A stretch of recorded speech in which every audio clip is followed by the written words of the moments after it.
കുറച്ച് ദിവസങ്ങളായിട്ട് നോക്കിക്കഴിഞ്ഞാൽ ഡോക്ടർ ആയിഷയെക്കുറിച്ചും അതോടെ തന്നെ അലിയെക്കുറിച്ചുള്ള ന്യൂസാണ് ഭയങ്കരമായിട്ട് സോഷ്യൽ മീഡിയയിൽ പോയിക്കൊണ്ടേയിരിക്കുന്നത്. അതിന് മെയിൻ കാരണമെന്ന് പറഞ്ഞാൽ ആയിഷ തന്നെ വന്നിട്ടുണ്ടെങ്കിൽ പറയുന്നുണ്ടായിരുന്നു അലി ഉണ്ടെങ്കിൽ തൻ്റെ പൈസയൊക്കെ ഉപയോഗിച്ചിട്ടുണ്ടെങ്കിൽ മെഡിക്കലിനൊക്കെ പഠിച്ചിട്ടുണ്ടായിരുന്നു. അവസാനം ഇപ്പോൾ ഉണ്ടെങ്കിൽ എല്ലാം ആയി, തനിക്കുണ്ടെങ്കിൽ ആ പൈസ വേണമെന്നുള്ള രീതിയിലൊക്കെയായിരുന്നു പറഞ്ഞിട്ടുണ്ടായിരുന്നത്. ആ കാര്യങ്ങളാണ് ഇപ്പോൾ സോഷ്യൽ മീഡിയയിൽ നോക്കിക്കഴിഞ്ഞാൽ സംസാരവും കാര്യങ്ങളുമായിട്ട് പൊയ്ക്കൊണ്ടിരുന്നത്. അങ്ങനെ ഇരിക്കുമ്പോഴാണ് ഒരു യൂട്യൂബർ ഉണ്ടെങ്കിൽ രംഗത്ത് വന്നിട്ടുണ്ടെങ്കിൽ അവരുടെ മൂന്ന് പേർക്കും സംസാരിച്ചിട്ടുണ്ടായിരുന്നു. അലിയുടെ അടുത്തും അതോടെ തന്നെ ആയിഷയുടെ അടുത്തും അലിയുടെ രണ്ടാം ഭാര്യയുടെ അടുത്തും സംസാരിച്ചിട്ടുണ്ടായിരുന്നു. അപ്പോഴാണ് ഇത് കണക്ക് രണ്ടാം ഭാര്യ പറഞ്ഞ കുറച്ച് കാര്യങ്ങളുണ്ടെങ്കിൽ ആ യൂട്യൂബർ പറഞ്ഞിട്ടുണ്ടായിരുന്നു. ഇത് കണക്ക് അലിയുടെ രണ്ടാം ഭാര്യ പറഞ്ഞത് ഇത് കണക്ക് ആയിഷയുടെ പൈസ കൊണ്ടൊന്നും അല്ല ഇത് കണക്ക് അലി പഠിച്ചിട്ടുണ്ടായിരുന്നു, അല്ലാതെ തന്നെയാണ് പഠിച്ചിട്ടുണ്ടായിരുന്നത്. പിന്നെ എൻ്റെ അടുത്തല്ല ഇതിനെക്കുറിച്ചുള്ള എല്ലാ കാര്യങ്ങളും നേരത്തെ തന്നെ പറഞ്ഞിട്ടുണ്ടായിരുന്നു. ഇത് കണക്ക് പ്രശ്നങ്ങളും കാര്യങ്ങളും ഉണ്ട് അങ്ങനെയാണെന്നുള്ള രീതിയിലൊക്കെ അതെല്ലാം അറിഞ്ഞതിന് ശേഷമാണ് ഞാൻ ജീവിതത്തിലേക്ക് വന്നത്.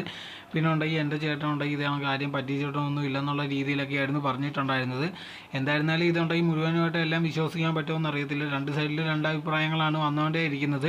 എന്തായിരുന്നാലും ശരി, ആയിഷയ്ക്ക് ഉണ്ടെങ്കിൽ ആയിഷയുടെ വീട്ടിൽ നിന്ന് കുടുംബത്തിൽ നിന്ന് കൊടുത്ത പൈസ വേണമെന്നുള്ള രീതിയിലാണ് ഇപ്പോഴും പറഞ്ഞുകൊണ്ടിരിക്കുന്നത്.